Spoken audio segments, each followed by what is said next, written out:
Hi guys, welcome to YouTube भाई। कैसे हो? बढ़िया, क्लास। चलिए भाई, तो कल आपकी आंसर की आ चुकी है आरआरबी जी की, और कल से लगातार मैसेज क्वेरी। आई नो ये हर बार होता है, इसमें कोई नई बात नहीं थी। तो इसलिए एएलपी क्लास कल रात में डिस्टर्ब हुई, और अभी 11 जो क्लास आपकी थी वो भी डिस्टर्ब हुई है, तो उसको हम कवर कर लेंगे, डोंट वरी। वो इंपॉर्टेंट नहीं है, इंपॉर्टेंट ये है कि आपको रिलैक्स होना बहुत जरूरी है, क्योंकि कल से कंटिन्यू पैनिक मोमेंट बन रहा है। और जो मैंने देखा है अभी तक का सिनेरियो, ग्रुप पे भी देखा मैंने और अदर जगह देखा मैंने आपका, तो कुछ लोग काफी परेशान हो गए हैं। उनको ये लग रहा है कि जेई पेपर आपका जेई नहीं हो गया, कुछ और ही हो गया था। तो ऐसा नहीं है बिल्कुल भी। ये मेरा हमेशा का नियम है, रूल है, कि जब भी आपका कोई एग्जाम होता है, चाहे वो ग्रेड वन हो, आप मेरी वीडियो देख लेना। वीडियोस अवेलेबल हैं यूट्यूब पे ही। ऐसा बिल्कुल नहीं कि हाँ वो वीडियोस मैंने अभी अपलोड कर दी। आप देखेंगे डेट वगैरह सबको लिखा होगा। ग्रेड वन हो, चाहे जेई हो, चाहे आपका एलपी आने वाला हो, चाहे कोई भी एग्जाम हो, चाहे केवीएस टीजीटी हो, आईबीजीओ हो, कोई भी एग्जाम हो, मैं आफ्टर एग्जाम होने के बाद एनालिसिस करता हूँ।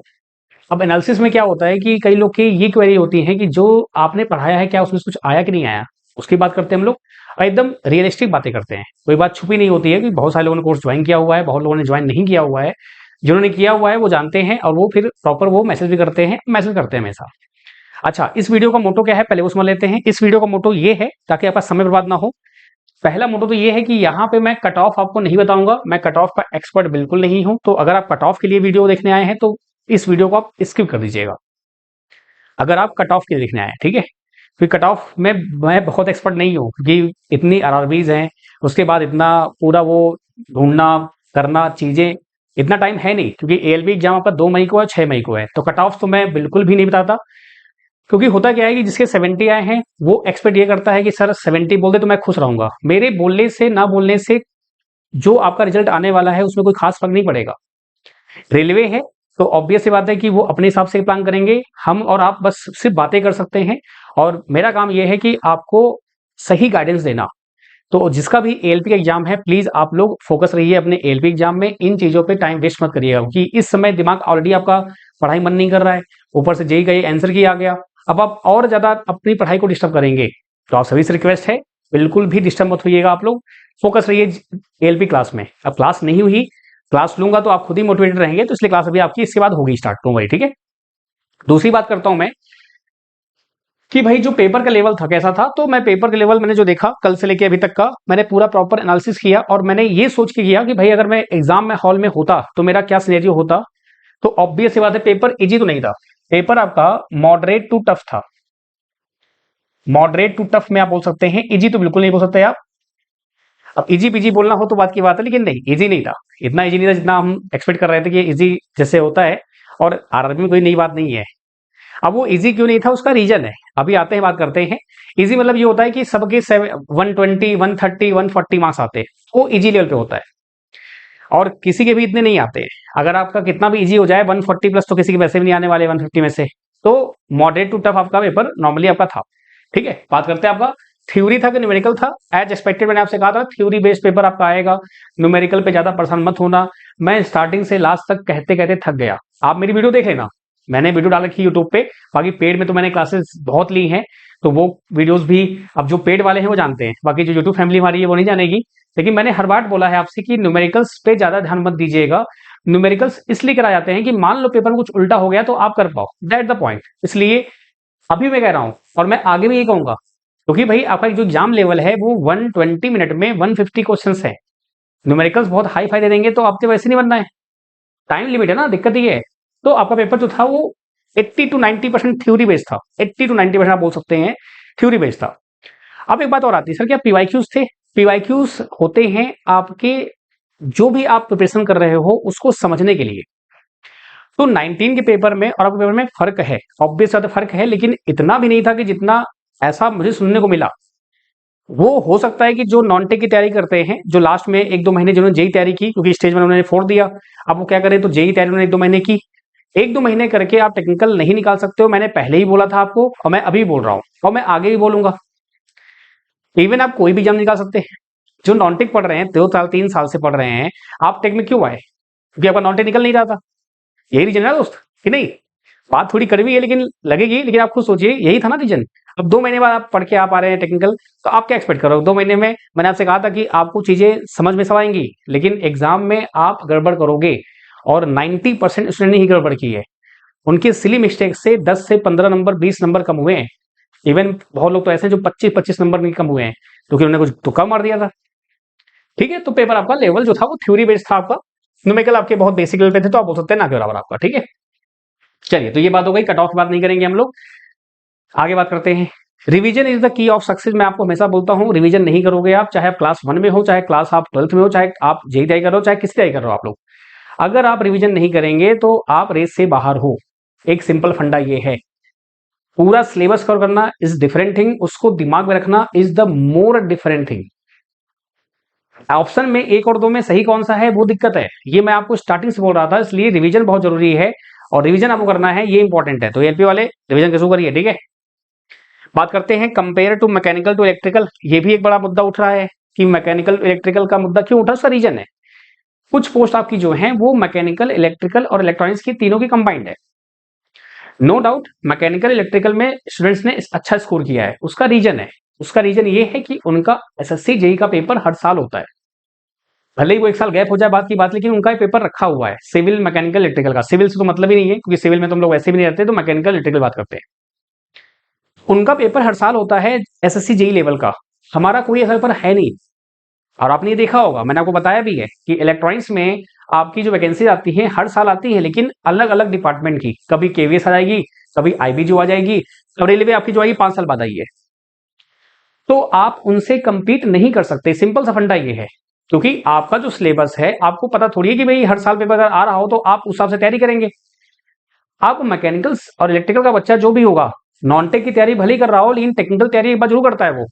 100 में से 100, अगर 100 स्टूडेंट हैं, 100 में से 90% स्टूडेंट इलेक्ट्रिकल और मैकेनिकल के एसएससी जेईई तैयारी करते ही करते हैं आफ्टर कॉलेज।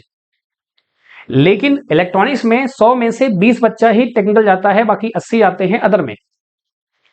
तो ये रेशियो जो आपका है, तो ऑब्वियस सी बात है यहां से तो डिफरेंस क्रिएट हो ही जाएगा। तो अगर आप ये सोच रहे हो तो ये तो गलत बात है ना। फिर आप देखो सिनेरियो, और इन सब चीजों में इतना नहीं पढ़ना है। अगर आपका एलपी एग्जाम है, सीधा एलपी तैयारी करो, बाकी जो भी होगा अब हो गया जो हो गया, अब वो सीधे आरआरबी देगा जो भी देगा। आई बात समझ में। आप कंपेयर कर क्यों रहे हैं कि जो सेम पोस्ट है, सर सेम पोस्ट में क्या होगा, फिर सेम पोस्ट में इलेक्ट्रिकल मैकेनिकल तो फिर उनका एडवांटेज रहेगा, तो टेक्निकली देखा जाए तो ये गलत बात होगी। फिर बात सही है कि भाई रेलवे कहेगा कि भाई ऐसा थोड़ी होता है, लेकिन रेलवे अलग संस्था है, उसका कोई मतलब तो है नहीं कि एसएससी जेईई दे रहा है नहीं दे रहा है, इलेक्ट्रॉनिक्स का सीन आपका है क्या नहीं है। लेकिन हाँ, जो मेरिट इंडेक्स होता है उसमें मैंने भी बहुत ज्यादा डिटेल मैंने देखा नहीं है ना, उसके बारे में मैंने बहुत जानकारी ली नहीं है, क्योंकि मैंने आपसे पहले ही कहा ना, कट ऑफ का मैं ज्यादा ध्यान देता नहीं हूँ, क्योंकि उससे कोई फायदा होता नहीं है। मेरा काम पढ़ाना है, मैं उस पर फोकस करता हूँ, ज्यादा अच्छा रहता है। तो मेरिट इंडेक्स ऐसा मार्केट में हो रहा है चीजें, और पिछली बार भी मेरिट इंडेक्स आपका हुआ था, तो मे बी वहां पे आपको फायदा मिल सके, उसका मैं श्योर नहीं हूं, उसके बारे में बात करेंगे जब कभी। पहले अभी एएलपी हो जाए तो फिर देखते क्या कैसे है। बाकी एएलपी होते होते तो आपका जो आंसर की वाला ऑब्जेक्शन है वो भी आपका, हाँ एक और चीज, ऑब्जेक्शन के लिए अलग वीडियो आएगी। बाकी जो ग्रुप पे नहीं जुड़े, ग्रुप पे जुड़ जाए, वहां पे ऑब्जेक्शन के लिए बहुत सारे फ्रेंड ने कर दिया है। ऑब्जेक्शन हो जाएगा तो सबको फायदा मिलता है उसमें, ऐसा बिल्कुल नहीं कि आपको स्पेशली करना पड़ेगा, वो ये कर देगा, वो क्वेश्चन हट जाता है, आरआरबी कैंसिल कर देती है क्वेश्चन को पहले तो। ठीक है, तो कहीं ना कहीं आपको ऐसा नहीं कि हाँ फायदा नहीं मिलेगा, मिलेगा। एसएनटी में आपको फायदा मिलेगा, क्योंकि एसएनटी में तो सिर्फ इलेक्ट्रॉनिक्स वाले ही हैं, तो एसएनटी में तो कोई कंपटीशन तो है ही नहीं। ठीक है, तो इसलिए इसमें ज्यादा परेशान मत हुई कि सर इलेक्ट्रिकल मैकेनिकल का है तो उनका अपना एडवांटेज रहेगा भाई, सिंपल सी बात है। हमारा क्या है कि हमारा तो वैकेंसी वैसे ही नहीं आता, अगर भगवान ने चाहा, आरआरबी जी अगर ये आरआरबी सोचती है कि कैलेंडर जो उन्होंने फॉलो किया, अगर ये फॉलो करेंगे तो हर बार आएगी, तो आपका भी एकदम बढ़िया हो जाएगा। फिर जो स्टूडेंट्स 100 में से 20 बस तैयारी कर रहे हैं, 100 में से 50 60 70 करेंगे फिर आराम से, तब आपका भी नंबर देना पड़ेगा, ऐसे ही चीजें ऐसी होंगी। ठीक है, तो आपको कंटेंट मिल जाएगा, फिर आपको फिर टेस्टेज मिलेगी, फिर आपको बहुत सारी चीजें मिल जाएंगी, तो आपको कहीं ना कहीं फायदा मिलेगा उसका। ठीक है, तो चलिए ये बात हो गई। तो कंपेयर करना मतलब समझ में आया क्या हुआ बेसिकली। अब एएलपी पेपर कैसा होगा, एएलपी को जेई से आप कंपेयर कर रहे हैं, तकलीफ इस बात की हो रही है कि भाई एएलपी क्वालिफाइंग है, आपको बस 27 लेके आने हैं। मैं 30-35 प्लस की बात कर रहा हूं, 40 की बात कर रहा हूं। जेई में आपका मेरिट बनेगा, तो जेई को एएलपी से कंपेयर मत करिए। हाँ, लेकिन लेवल ऑफ क्वेश्चन देख के ये समझ में आता है कि हाँ एएलपी में कुछ चेंजेस रहेंगे इस बार, और वो होता है यार, ये नॉर्मल नहीं है, ऐसा नहीं कि नॉर्मल है ये। ग्रेड 1 में आप देखोगे तो सेम टॉपिक से कई सारे क्वेश्चन भर भर के पूछे गए थे, सेम टॉपिक से। 19 में भी आप जाओगे तो सेम टॉपिक से भर भर के क्वेश्चन पूछे गए थे। आप देख लो एलपी में यूजेटी से भर भर क्वेश्चन पूछे गए हैं, लेकिन क्या गारंटी कि इस बार यूजेटी पूछेगा आपसे, इवन दो आपको पता है उसके बाद भी। और मैं आज जो एनालिसिस कर रहा हूं इस पेपर को देखने के बाद भी, आप बताना क्या वो टॉपिक आप नहीं पढ़ोगे। अगर बात करूं मैं पीएलएल की, पीएलएल आपका एडीसी एलआईसी में आता है और कम्युनिकेशन में आता है एफएमडी मॉडरेटर में आपका, ठीक है। मैंने कॉन्सेप्ट पढ़ाया था, उस कॉन्सेप्ट से 5 से 6 क्वेश्चन आपको मिले, 3 से 4 क्वेश्चन आपको मिले कम से कम, दोनों सेट मिला लीजिए तो ऐसा। उसमें से 2 से 3 क्वेश्चन तो इजी थे, 2-3 क्वेश्चन टफ थे जो मैंने आपको नहीं पढ़ाए थे, बात सही है, क्योंकि भाई थ्योरी आपकी लिमिटेड थी। वो 555 टाइमर से क्वेश्चन आया ही नहीं, पिछली बार आया था। अब आप क्या 555 टाइमर छोड़ दोगे नेक्स्ट टाइम जब वैकेंसी आएगी तो? आप बताओ, छोड़ दोगे क्या आप? नहीं ना। यही तो तैयारी का मजा है दोस्त, ये तो हर जगह होता है। आपकी मैथ के इतने टॉपिक होते हैं, क्या हर टॉपिक से क्वेश्चन आता है क्या? नहीं। 30 क्वेश्चन मिलते हैं, 30 क्वेश्चन में आप क्या सोचते हो हर टॉपिक मिलता है क्या? ऐसा बिल्कुल नहीं है। तो टेक्निकल कुछ नया थोड़ी होगा दोस्त। तो इसलिए एएलपी में अगेन मैंने कहा कि कुछ टॉपिक बार बार वो एक टॉपिक से ही 5-6 क्वेश्चन पूछ लेते हैं, तो वो चीजें यहां भी पॉसिबल हैं और यहां होंगी, गारंटी के साथ होंगी। अब वो टॉपिक क्या है ना आपको पता, ना मुझे पता है, अब मैंने पहले अनाउंस कर दिया है। अब आपको लग रहा हो कि हाँ ये टॉपिक पूछेगा, अब मुझे बता देना। भाई अगर जुगाड़ है कुछ तो बात की बात है, जुगाड़ नहीं है तो हम एक्सपीरियंस से ही बता सकते हैं क्या पॉसिबिलिटी नहीं है, ठीक है। चलिए आगे बात करते हैं। अब एक बड़ा नया मुद्दा आ गया है, गेट वर्सेज आरआरबी जेई। ये मुद्दा तो बहुत दिन से चल रहा था, लेकिन आप खुद सोचो कि इसका तो बात करना बेवकूफी है। आप गेट उठा लो, 99.9% जो पेपर होता है वो न्यूमेरिकल बेस्ड होता है, 99.9%। इक्का दुक्का छोड़ दो, बात की बात है। वो पीएचडी लेवल का होता है भाई। वहां पे एक क्वेश्चन को करने के लिए 3 से 4 मिनट आपको मिलते हैं, यानी गेट बोलता है कि आके तुम दिखाओ तुम कितना कर पाओगे। तो अगर आप ये सोच रहे हैं तो जो गेट के एस्पायरेंट्स हैं वो भी देख लेंगे, वो भी समझ जाएंगे कि हाँ सर आप सही कह रहे हैं। बात समझ रहे हैं? तो इसको तो बिल्कुल मत सोचिए आप कि हाँ आप गेट की तैयारी करनी पड़ेगी तब होगा हमारा आरआरबी जेई, तब भी नहीं होगा। आरआरबी का अपना लेवल ही अलग है, ठीक है। हाँ ये नहीं कह रहा हूं मैं कि गेट करने वाले लोग, ऐसा बिल्कुल नहीं, उनका माइंड ऑफ जो होता है थॉट प्रोसेस सबकी अच्छी होती है, लेकिन यहाँ पे डेटा फैक्चुअल आते हैं आपके, तो इसलिए आप नहीं कर सकते। हाँ एक चीज मैं बोल सकता हूँ कि जैसे मैंने आपसे पहले कहा था, इंफॉर्मेशन थ्योरी और गासियन आपका जो होता है 2019 में भी पूछा गया था, और आपके कहीं पे भी लिखा नहीं है इंफॉर्मेशन थ्योरी है। गेट के सिलेबस में क्या होता है कि आपके टॉपिक लिखे होते हैं, उस टॉपिक से क्वेश्चन बनते हैं, उससे बाहर कुछ नहीं बनता।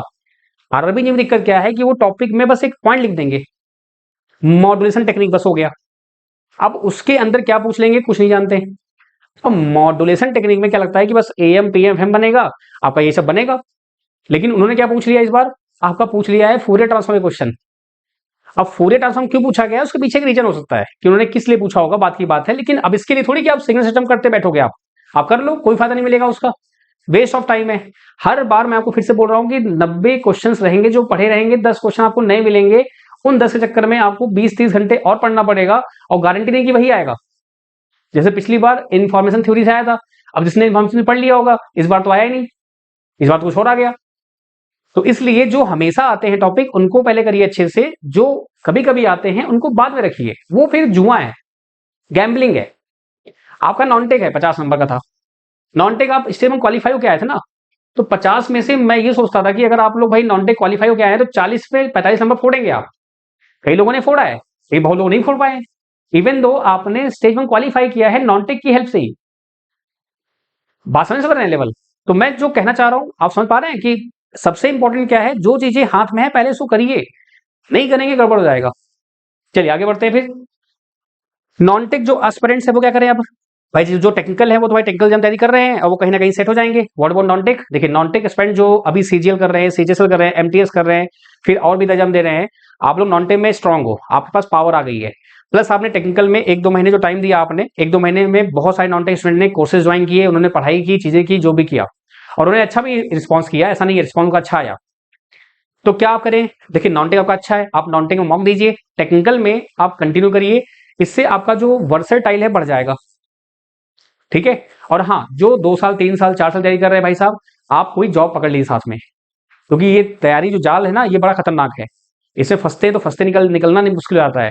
और ऑनलाइन क्लासेस आने से ये फायदा हुआ है कि आप जॉब करते भी एग्जाम निकाल सकते हैं। मैंने देखा है मोस्टली जो जॉब करते हैं वो ऑनलाइन से अच्छे अच्छे एग्जाम ट्राई करके निकल जाते हैं। प्लीज आप लोग ये ध्यान रखिएगा कि बहुत ज्यादा गैप मत होने दीजिएगा, नहीं तो हताशा, निराशा, एंजाइटी, डिप्रेशन सब आ जाएगा। 1 साल 2 साल मैक्स हो गया, 1 साल आपने टाइम दिया, अच्छे से पूरा आपने पढ़ा, चीजें किया, अब उसी नोट्स को आपको रिवाइज करना है, अब उसमें एड ऑन करना है। कोई भी क्लास आप ज्वाइन कर लीजिए, कोई भी कोचिंग ज्वाइन कर लीजिए आप, चाहे कोई भी कोचिंग हो, बड़ी से बड़ी कोचिंग हो, छोटी छोटी कोचिंग हो, प्रीवियस ईयर वो एनालिसिस करते हैं, उसी बेस पे वो थ्योरी पढ़ाते हैं। कोई नया क्वेश्चन इस बार आ गया तो नेक्स्ट वाले सेशन के लिए वो टॉपिक ऐड हो जाता है। मैं 100% की बात कर रहा हूं, मैं 90 की बात नहीं कर रहा हूं, मैं 100% की बात कर रहा हूं। यही तरीका होता है पढ़ने का, और आप भी खुद पढ़ते हैं वैसे ही। तो फिर आपसे सिलेक्शन कैसे होगा? सिलेक्शन होता है जो 100 में से 90 क्वेश्चन आए थे उसमें आपने कितना अच्छा किया, सिलेक्शन वहां से होता है। सिलेक्शन वहां से नहीं होता कि जो नए क्वेश्चन आए। नए क्वेश्चन आए तो वो तो आपकी एक्स्ट्रा एफर्ट पे डिपेंड करता है कि आपने कितना एक्स्ट्रा एफर्ट लगाया टीचर के बाद भी। बाकी सिलेक्शन वहीं से होता है जो रिपीट होते हैं क्वेश्चन आपके। आई बात समझ में? तो नॉन टेक वाले जो एस्पिरेंट भाई साहब, आप लोग अपना करिए, कोई दिक्कत नहीं है। और अगेन, अगर आपने टेक्निकल में कूदे हैं, आपको अगर मजा आया पढ़ने में, चीजें पढ़ने में आपको अच्छी लगी, तो आप उसको कंटिन्यू कर सकते हैं। अगर आपको लगता है कि हाँ मजा नहीं आया, तो आप नॉन टेक फॉर्म, फिर टेक्निकल फॉर्म मत भरिएगा आप लोग। इससे दो चीजें होंगी। एक तो आपका फिर फोकस नहीं हटेगा, दूसरा जो टेक्निकल स्टूडेंट्स हैं जिनका नॉन टेक ज्यादा अच्छा नहीं होता है एज कम्पेयर टेक्निकल आपका, तो वो बेचारे इस में बाहर हो जाते हैं। तो आप ये कर लीजिए, ज्यादा अच्छा रहेगा भाई। 500 के फॉर्म आते हैं, कोई सस्ता फॉर्म आता भी नहीं है। 500 के फॉर्म आते हैं, भरेंगे क्या फायदा? और अगेन, अपने प्रायोरिटीज को डिसाइड करिए। अगर आपको नॉन टेक्निकल पढ़ने में अच्छा लगा, आपको लग रहा है कि हाँ मैं कंटिन्यू कर सकता हूँ, आप साथ में कंटिन्यू करिए। नॉन टेक आपका वैसे ही स्ट्रांग है, तो आपके पास एक्स्ट्रा एफर्ट आ जाएगा। ठीक है, चलिए आप बात करते हैं यहाँ पर। तो जो आपका सिनेरियो रहा है मॉर्निंग शिफ्ट का और इवनिंग शिफ्ट का, अच्छा यहाँ पे मैं क्या करूंगा, यहाँ पे आपका जो है मैंने इजी रखा हुआ है, मॉडरेट रखा हुआ है और टफ रखा हुआ है। ठीक है, इजी, मॉडरेट और आपका टफ। मैंने शिफ्ट 1 की एनालिसिस की है, शिफ्ट 2 की भी मैंने एनालिसिस की हुई है, लेकिन वीडियो बहुत लंबा हो जाएगा। जैसे कि अभी मैं देख रहा हूँ 16-17 मिनट आपके अभी हो गए। ठीक है, मान चलिए 35-40 मिनट आपका ये वीडियो लग जाएगा। और एएलपी क्लासेस भी लगी हुई हैं। मजबूरी ये है कि इस टाइम पे उन्होंने दिया है ना कि जैसे कि और बच्चे डिस्टर्ब हो जाए। तो 26 तारीख आज आपकी है, तो इसलिए मैं एएलपी क्लास डिस्टर्ब ज्यादा नहीं कर सकता, मजबूरी मेरी भी है। तो इसलिए प्लीज आप लोग अपने एंड पे करते रहिएगा। जहां कोई दिक्कत होगी, हम बैठे हैं, हम रात में फिर बैठ के जो भी रहेगा हम आपकी हेल्प कर देंगे। ठीक है, इजी है, मॉडरेट है, टफ है। टफ मैंने उनको बोला है जो मैंने आपको नहीं कराया है। टफ मैंने उनको बोला है जो मैंने आपको कराया ही नहीं है। ठीक है, मॉडरेट मैंने उनको बोला है कि वो कंसेप्ट मैंने आपको पढ़ाया है, क्वेश्चन घुमा के आया है, अगर आप चाहते तो उसको आप कर लेते, मतलब मैंने पढ़ाया है। इजी वाला वो है जो मेरे क्वेश्चन जो मैंने कराए थे वही क्वेश्चन आपको मिले हैं एकदम। मैराथन क्लासेस अवेलेबल हैं, आप देख लेना, आपको मालूम चल जाएगा। मजे की बात क्या है, मजे की बात क्या है? मजे की बात यह है कि सी लैंग्वेज में, कंप्यूटर प्रोग्रामिंग में जो मैंने लास्ट क्लास ली थी ना, आप देख लेना, वीडियो पड़ी हुई है, आप देख लेना बिल्कुल। 9 में से 6 से 7 क्वेश्चन आपको डिक्टो वहां से मिल जाएंगे। 6 से 7 क्वेश्चन आपके आराम से मिल जाएंगे। आप देख लेना, वो वीडियो मात्र 1.5 घंटे की वीडियो थी, 2 घंटे की वीडियो थी। और मैंने कहा भी था वीडियो आप देख लेना, हो सकता है आपको यहां से मिल जाए, और वहां से आपको मिला। और कई बच्चों ने मुझे मैसेज भी किया है कि सर हाँ आपने सही कहा था। अच्छा, दूसरी बात करते हैं, माइक्रो प्रोसेसर, माइक्रो कंट्रोलर, इन दोनों का जो मेरा हिट रेशियो रहा है ये ऑलमोस्ट 90 से 95% रहा है। जो कि देखा जाए तो बहुत सारे एस्पिरेंट के क्वेश्चंस यहां पे काफी गलत हुए हैं, क्योंकि ये वो टॉपिक हैं जो जनरली इलेक्ट्रॉनिक्स वाले नहीं पढ़ते हैं। तो अगर मैं देखूं तो 9 और 9 18 में से 15-16 क्वेश्चन एकदम 90 करो, 90-95% आपका एकदम हिट रेशियो मेरा रहा है इसमें। तो सर आगे जो है उसमें आगे उस बात करते हैं हम लोग, क्यों परेशान हो आप? आई बात समझे? इजी मतलब जो कराए हुए क्वेश्चंस हैं, मॉडरेट मतलब जो मैंने नहीं कराए हैं, लेकिन हाँ अगर आपने क्लासेस देखी हुई हैं और कंसेप्ट पकड़ेंगे तो आपसे बन जाता, यानी कि ये पढ़ा हुआ क्वेश्चन होता। टफ मतलब जो मैंने कराया ही नहीं है, आपने, मैंने आपको नहीं पढ़ाया, बाकी आपने पढ़ा कहीं और से बात की बात है, लेकिन मैंने आपको नहीं पढ़ाया उस चीज को, वो क्वेश्चन आपको नहीं कराया मैंने। तो जो मैंने आपसे कहा था, अगर आपको याद हो तो 100 में से मैंने आपसे कहा था कि 5 से 10% क्वेश्चन ऐसे होते हैं जो एकदम नए रहेंगे या मैं नहीं पढ़ा रहूंगा।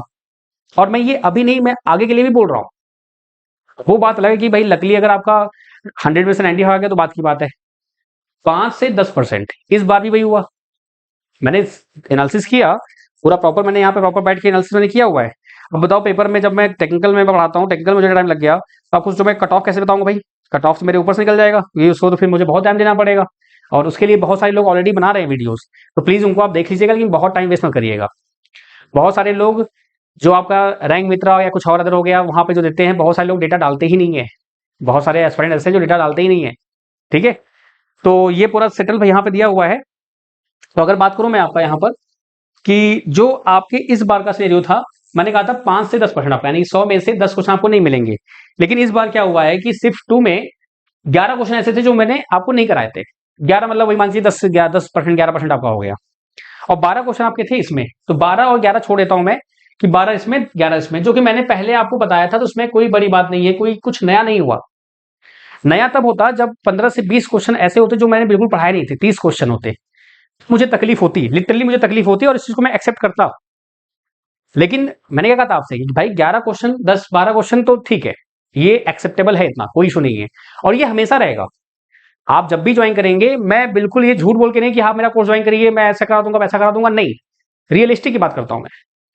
न्यूमेरिकल मैंने कहा था कि मत करो मत करो मत करो, लेकिन कई लोगों ने एकदम मेरा दिमाग पंचर कर दिया था न्यूमेरिकल डाल डाल के, कि सर ये बता दो ये आएगा पक्का, ये बता दो ये आएगा पक्का। मतलब कुछ लोगों ने खुद को ही टीचर समझ लिया था और फिर गड़बड़ कर दिया उन्होंने।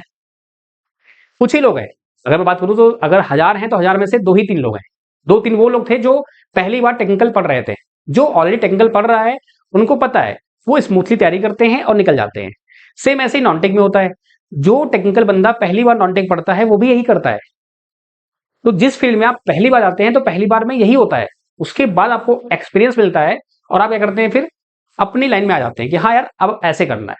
ठीक है, तो अब बात करते हैं, और मैं आपको दिखाऊंगा भी, ऐसा नहीं कि बस कि हाँ मैंने बस बोल दिया हो गया, बाकी मैं क्वेश्चन दिखाऊंगा आपको, क्वेश्चन आपके सामने दिखाऊंगा मैं, और क्वेश्चन आप देखना, उसको मिलान कर लेना। शिफ्ट 1 की बात कर रहा हूं मैं, शिफ्ट 2 भी सेम ऐसे ही है, इतना टाइम नहीं था इसलिए मैंने कहा कि आपका ज्यादा टाइम वेस्ट ना हो। शिफ्ट 2 भी सेम ऐसे ही है, तो शिफ्ट 1 दिखाऊंगा मैं आपको। ठीक है, अब ऐसे इलेक्ट्रॉनिक कंपोनेंट मटेरियल काफी सरप्राइजिंग रहा है, काफी सरप्राइजिंग रहा है।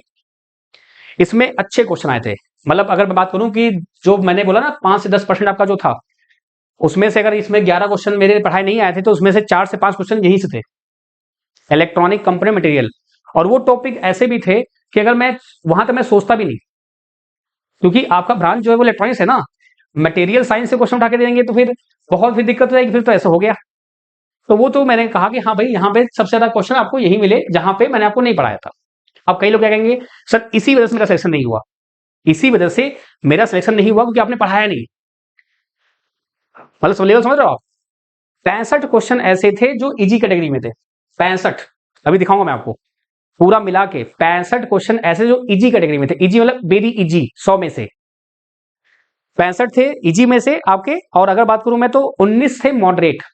मॉडरेट मतलब कि जिसमें आप थोड़ा दिमाग लगाते, थोड़ा क्वेश्चन ट्रिकी थे, दिमाग उन्होंने पूछे थे, अगर आप लगाते तो 19 में से आपके 10 से 12 नंबर मिल जाते हैं आपको। एग्जाम लेवल है नो डाउट, एग्जाम में आप बैठेंगे वहां प्रेशर होता है, चीजें होती हैं, इसलिए मैंने उनको रखा है मॉडरेट में। अगर मैं चाहता तो हो सकता इजी में। अब उसमें से 10 से 12 क्वेश्चन आपसे बनते, तो 65 10 65 75 70 मतलब कि 70 से 80 क्वेश्चन आप आराम से बना लेते अगर आप थोड़ा सा ध्यान देते आप। ये हो गया। और आपका अगर नॉन टेक आपका सुपर है ये, अगर आपने 35 नंबर वहां खींच लिए तो 80 और 15 कितना हो गया, 115। और अभी 115 मुझे दिखा नहीं इलेक्ट्रॉनिक्स स्पेशली, जो मेरे ग्रुप में जुड़े हैं जो भी हैं, बाकी बहुत लोग तो रिवील करते भी नहीं है। अभी तक का जो सिनेरियो रहा है मेरे पास जो आया है वो आया है 90 से 105 के बीच में। काफी लोग हैं, काफी लोग तो हैं जो 50-80 वाले भी हैं, ऐसा नहीं कि बस 90 से 105 वाले ही हैं। लेकिन जो बता रहा हूं मैं आपको, अगर आपने ध्यान से किया होता तो आराम से आप ये जो 100 प्लस आराम से आप गेन कर जाते। और इस चीज को सब लोग एक्सेप्ट कर रहे हैं कि हाँ सर बात सही है, लेकिन गलती आपकी भी नहीं है भाई। इतना वास्ट सिलेबस है, किस टॉपिक से कौन क्या पूछेगा कौन जान रहा है। अब 2 महीने में कैसे कर लोगे आप? इसके लिए चाहिए कम से कम 4 से 5 महीने, ताकि आप उसको 2-3 बार रिवाइज कर सको, माइंड में फिट हो जाए, ताकि वो गलती ना हो। आई बात समझ में? चलिए बात करते हैं आप यहाँ पर। सबसे पहले हम बात करेंगे किसकी, आपके इलेक्ट्रॉनिक डिवाइस और एलआईसी की बात करेंगे, सॉरी, क्योंकि ये आपके एएलपी में आने वाला है, तो इसलिए एएलपी वाले स्टूडेंट्स कुछ ज्यादा ही परेशान है। फिर हम बात करेंगे डिजिटल की, क्योंकि ये भी आपका एएलपी में आने वाला है आपका। फिर हम बात करेंगे माइक्रो प्रोसेसर कंट्रोल की, ये भी आपका एएलपी में आने वाला है, ताकि आपको एक आइडिया मिल जाए, ताकि आप भी रिलैक्स रहो। फिर हम बात करेंगे मेजरमेंट की, ये भी आपका एएलपी में आने वाला है आपका। बात करेंगे कम्युनिकेशन की, ये आपका रेडियो टीवी और आपका एएलपी दोनों में ही इंपॉर्टेंट रहता है, लेकिन रेडियो टीवी में आपका ज्यादा इंपॉर्टेंट रहेगा आप बोलेंगे। फिर हम बात करेंगे कि आपका बेसिक इलेक्ट्रिकल की आपकी, ठीक है, आपका एएलपी में। तो पहले हम इनकी चर्चा करेंगे, ठीक है, कि 22 में से आपके 22 क्वेश्चन आए थे। अभी ये देखो ईडीसी एलआईसी में आपका पीएलएल टॉपिक है, अगर आपको सिलेबस याद होगा तो आपको याद होगा, नहीं आता तो फिर आप देख लीजिएगा, सिंपल सा। पीएलएल टॉपिक जो आपका है वो आपके एफएम में भी आता है और आपके ईडीसी एलआईसी में भी आता है। और 2 से 3-4 क्वेश्चन आपसे पूछे गए थे पीएलएल के, ठीक है। अब उसमें मैंने कुछ क्वेश्चन रखे हैं कम्युनिकेशन में, कुछ रखे हैं मैंने इसमें। हो सकता है कि जो ये मार्क्स आपके हैं तो 22 मान लीजिए इसमें, और कम्युनिकेशन आपका मान लीजिए 16 मान लीजिए, तो ये 18 कर लीजिए, इसको 20 कर लीजिए, बात एक ही है। मतलब मोरलेस आपका ये आपस में मिक्सअप है। सेम ऐसे ही बेसिक इलेक्ट्रिकल और आपका इलेक्ट्रॉनिक कंपोनेंट मटेरियल मिक्सअप आपका रहता है, ठीक है। तो चलिए आते हैं, बात करते हैं पहले आपके, मैं फिर से बता रहा हूँ, यहाँ मैं आपको आंसर्स नहीं बता रहा हूँ कि कौन से क्वेश्चन रॉन्ग कौन से राइट हैं, उसके लिए हम अलग से प्लान करेंगे। बस मैं आपको बता रहा हूँ कि कैसे आपका पेपर आया है और क्या पेपर जो पढ़ा है वही आया, कुछ और आया था। तो बात करते हैं, आपका दो टॉपिक पकड़ते हैं यहाँ पे, एडीसी एलआईसी और आपका जो है ये आपका दोनों रहा, ठीक है। और इसमें जो पिछली बार पेपर आया था 19 में आए थे 17 क्वेश्चन, 16 क्वेश्चन आए थे दो शिफ्ट में। इस बार आए हैं 22 और 19 आपका।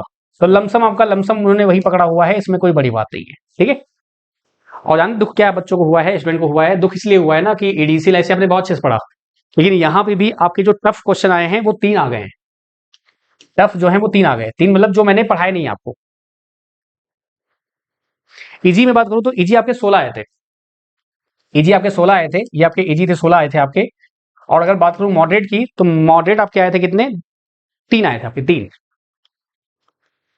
ठीक है। तो 16 3 19 आपका, यानी कि अगर 22 में देखें तो 19 आपका एक अच्छा रेशियो है, कोई गड़बड़ नहीं है। लेकिन आइए देखते हैं पहले कैसे कैसे क्वेश्चन थे आपके। तो ये रहा आपका पहला क्वेश्चन सामने, ये रहा। ये जो क्वेश्चन आपका दिया हुआ है, ये दिया हुआ है आपके किसका, ओपैम का, एलआईसी का।